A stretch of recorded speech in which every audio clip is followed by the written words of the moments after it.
Pre-order the Clownfish TV comic book right now on Indiegogo. Go to clownfishtvcomic.com. That's clownfishtvcomic.com. This is a fun collection of all new comic strips based on dumb stuff we've said on the show. Again, that's clownfishtvcomic.com. You're gonna have to hurry. We're only taking pre-orders for a limited time. Now we're gonna get back into the show. Hey guys, welcome back to Clownfish TV. This is Neon. I am here with Geeky Sparkles. Hello. And not to wax political, but we're going to talk about the Trump bump in digital journalism.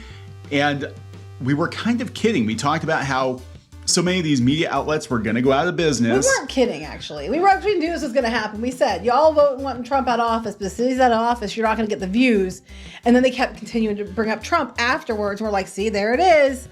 And there's actually a name for it. It's a real thing. It's called the Trump bump. We were right. Now, I knew the Trump bump was used in reference to finances with stock. I did not know that internally it was being used by journalists and digital media outlets to describe Trump-generated traffic. So, you know, we were sitting here scratching our heads for years like, what does this comic book have to do with Trump? What does this video game have to do with Trump? Why are we making the anime article about Trump? And apparently everybody knew that if you just put Trump in the article, you were going to get more traffic from both sides. Well, like we were talking with Squid King, and his first thought was that PlayStation review, which we've mentioned many, many times. Like, you know, it gets a PlayStation review to review, does it? And then, but the state of the world. And the other guy that was doing the article about something else, and it was about Trump on his golden throne. And we're like, and it was a toilet or something. I was just like, what does that have to do with anything? Nothing. So I'm like, these people can't actually believe this, right? Because some of the people writing these articles or some of the people retweeting or sharing the articles or whatever, I know those people. I know, yeah, they're left-wingers, but they're not obsessed day in, day out with Trump to the level that they give off online, right? Mm-hmm. And if you just put Trump in the article, apparently you would get more traffic just because Trump was in the article because people were searching for Trump stuff. Makes sense. So now the Trump bump has disappeared, and this is Pointer. They cover the media, and what tipped me off to it was actually this new article from Slate, and they're kind of writing their own obituary preemptively. They're talking about all the news outlets that have gone out of business, how Vice is going into bankruptcy, how BuzzFeed News shut down, 538, I guess, is shutting down. All these websites that popped up about the same time. I know the one guy that was in charge was getting gone, and they said they were going to try to roll it into Disney has it, and they were going to roll it in. It's going to get shut down. Yeah, probably. Yeah, I mean, I mean, look, by the end of the year, it's not currently, but later on it probably will. Yeah, I think every quarter we're going to see more and more of these outlets get gone, get consolidated. Again, we've got companies out there. They have like 10 different video game blogs under one umbrella. Why do they need 10 different video game blogs? You just roll them all together. Here's your video game site. And we know firsthand the ad rates are dropping off a cliff. Oh, they're terrible. And there is no incentive at this point. When you've got news outlets like Kotaku being blacklisted from Nintendo, you know, Nintendo, there's no... They deserve it, though. They totally deserve it. That's like one of those whole karma's a bitch type things. There's no reason to keep these sites online anymore. They're never going to make the money that they did before. And, you know, the Trump thing, that explains a lot of it. We had, you know, like really high ad rates and all this Trump outrage. And it was just a gravy train and venture capital. And that's what they talk about in this. So many things. They're like, what went wrong with digital media? Well, we relied too heavily on venture capital and fickle ad rates and the Trump bump. And then it all came crashing down. So let's talk about this. Before we get into it any further, please subscribe for more pop culture, news, views, and rants. You'll get a woohoo if you do. Woohoo! And Geeky actually sat out the video on the Vice bankruptcy. Yeah, I was busy. You were busy, but just to recap for those of you who don't know, Vice was actually one of the biggest players, like BuzzFeed, and at one point in time, Disney backed Vice. I was gonna say, wasn't that the one Disney had backed? Disney pumped like $500 million into this garbage company, and I guess it started out. People said in the comments it started out as a pretty reputable zine, basically like a zine in Canada, and then they turned into this shit tier media outlet. But you knew it was a zine by the font. Yeah, right. I'm sorry, it was clear that's what we were going vibe. for. Yeah. You can tell. It's like, this looks like it could have been graffitied. It's very edgy. But anyway, they were valued at $5.7 billion. I don't, and now they're pretty much worthless and they're going bankrupt, and they're going to apparently sell it off in pieces if they can't sell the whole thing outright. And Disney got hosed like 2 or 3 years ago. They lost like $500 million on this company. And that was what the game was. The game was build up your traffic, use venture capital and clickbait to build your traffic up and then sell off to some sucker and cash out. And that was all it. And now there is no cash out. Nobody's cashing out. They're shutting down. So again, this come from Slate, which is another one that'll probably get shut down at some point. Hey, build it up and then sell it off to some sucker does work. I mean, look at Inside the Magic. Oh, wait. Whoa! Yeah, no. That's exactly what that is a whole nother Not story. wrong. And we might have some inside knowledge of that situation, which I'm not going to say Sorry, in the video. it just that's what I think about when you mention it. Well, that's exactly what happened. It was a pump and dump. Pretty much pump up the numbers, dump it off on some rich guy, and then they have to start making clickbait to survive. Right. Or they could have just hired people that knew what they were doing. But They could have, but they didn't. No, saying they didn't try. They talked about how the tech industry's propped up digital journalism with advertising revenue, venture capital injections, and far-reaching social platforms. And in fact, Slate was started by Microsoft, I guess, or it was owned by Microsoft. That support has decreased and in some cases dropped off a cliff, especially as the biggest tech companies laid off tens of thousands of their own workers, many of whom have nothing to do with distribution of journalism. The big tech bubble has burst and digital media got splattered with the shrapnel. Ew.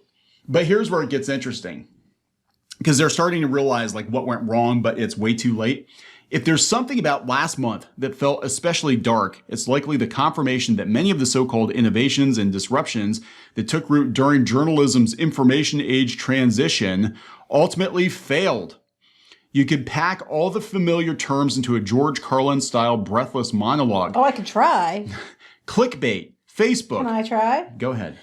Clickbait, Facebook, death to the homepage, diversification, SpawnCon, Trump bumps, pivoting to video, pivoting to VR, pivoting to AI, scaling up, scaling down, going viral, going solo. There you go. I could have done it faster, but I try to make sure people could understand some of it. But the Trump bump thing caught me. I've heard of a lot of the other ones, and we talked about, pivot to video, because a lot of these companies wanted to, start doing more video, but they were really bad at it. Their journos just weren't very good at video. And the Trump, I'm like, what the hell? Trump bump. What is a Trump bump? And I looked into it and I'm like, oh my God. That's what we were describing. We just didn't know there was a name for it. And we said this was going to happen. We've been telling you. Like, look, I'm not trying to say, tap dance here or whatever, but I will. The reality is we told you once Trump was out of office, we were going to see the death of a lot of these media outlets that basically relied on anti-Trump spew. And what were they going to talk about? And what are we going to talk about now? And they're still trying to dredge up. Everything's his fault. It's Trump's fault for literally everything. It's Trump's fault they're failing now because they relied too much on anti-Trump articles. Mm-hmm. But this explains so much. This explains why the pop culture sites keep going back to, well, one, they still bring up Trump, even though he's been out of office for years. But two, they keep bringing up like The Last Jedi, because back then they were riding high on outrage from The Last Jedi. It's the same idea. It's the same idea. It's like what worked for us in the past. So when they start bringing up The Last Jedi 5 years after the fact, it means that they have run out of things to talk about and they need the hits desperately. So they're going to start beating that drum. Why do you think they're trying to bring back Rey for Star Wars? Yeah, because again, they could be like, look at all the social media interest in that. It's like, no, people are like, oh my God, what a dumb idea. Yeah, even people who are on board with the original or with the Disney trilogy are like, what? Anyway. So this is coming, in 2020. There's no antagonist. News outlets. So they were actually upset. A lot of news outlets were upset that Trump wasn't the president. They're like, there's no antagonist. Well, they were the ones that wanted him out. I just think it was just hilarious. Because look, they're riding high, and now they're impotent, which is about right for these media outlets. Pretty much. News outlets mull the possible end of their editorial and business side. And this was 3 years ago. And that's it. And they're like, what are we going to do? So this is the Mary Sue. And they're not talking about Trump as much as they used to, but they just did a Trump thing like last week. Trump. Look at all the Trump articles they were doing. They're really going for it in December. Yeah, right.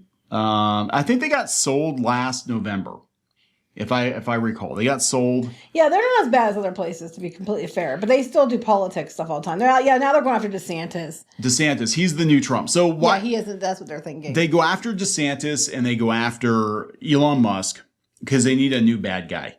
That's the truth. The reality is the media and these pop culture blogs need a bad guy. They need an antagonist. They need somebody that's polarizing for clicks, for views. And that's why you're seeing it. But yeah, I mean, it's so weird. Like, what is actually going to kill a lot of... Yep, here we go. Oh, I bet if you search DeSantis... DeSantis is what their new thing is. I love that one thing. Oh, you can submit a tip. My tip is, you're full of shit. Oh, my God. But it does seem like the Mary Sue is... what's this? They're very political, but they are. They've been. I mean, look, they have always had kind of a political bent, but they really went in hard on the politics when Trump was in office. Well, that's just one example. I very much all these blogs did, like Kotaku and all of them. They kind of just were like, Trumpity, Trump. I mean, when you're doing game system reviews and you have to talk about how depressing the state of the world is in Trump. I mean, that's just... What is weird, though, is I saw a tweet yesterday. Now they're talking about the writer's strike. But I saw a tweet yesterday from an entertainment journalist who was like, you need to support the WGA strike, basically, so we have stuff to talk about. But pretty much. She was basically like, you need to support the strike because without movies and TV shows, then pop culture journalism dies too. Well, yeah. I'm like, I'm sorry. Like, why do you guys think this was like a long-term career option? They're going to they'll work something out. You know they will. But their demands are excessive. I mean, pay people that ones getting work done, pay them a little more. Okay. Make sure you have to hire twice, 2 times, 3 times as many people just to keep them employed, even though they suck and their work's shit. And maybe if you would hire good writers to begin with, you wouldn't be in the position you're in. No. So they're like, this isn't the end for digital media. Perhaps the lessons from our current media apocalypse will better prepare us for the industry's future. We can't rely on the tech world to save journalism. Trusting in any one revolution will ensure we make the same mistakes Revolution, again. is that what they're calling it? Revolting against Trump, their revolution. And then you get to the end, it's like, you too can support a journalist. I'm like, oh, that's cute. Oh, sorry, the Volkswagen bus is adorable. I love it. It is. I want one of those. That's adorable. I really like that. Anyway. Oh, you know who helped make Volkswagen, though, don't you? The Nazis. You can't say that. You can't buy a Volkswagen or you are literally Hitler. And you can't buy a Tesla or you're literally Hitler. Yeah, but then they want you to buy Teslas because of the, it doesn't make any sense.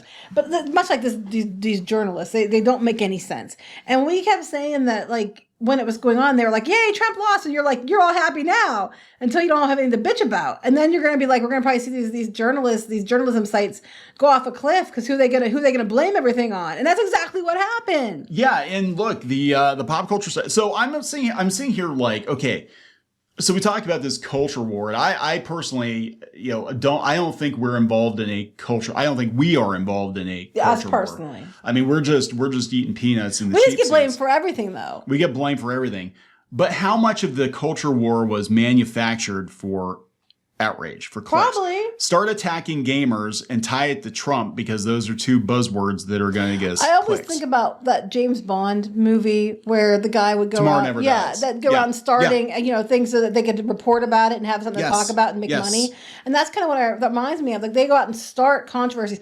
And I remember Squeaky one time said about, like, a lot of these people, these activist type people, they'll literally go into their kitchen, set it on fire themselves, put it out and be like, I'm a hero. Praise me. But they're the ones that started the fire in the first place just so they could put it out. It's like that mentality. And then it bites them in the ass. I just think it's so weird that they're still blaming Trump for like, oh my God, we had Trump bumps, guys, and it's Trump's fault still that we're all going under. It's still Trump's fault that we're going under. And those tech bros, tech bros yeah. that I love this. Like, we hate capitalism. Give us a 6-figure salary.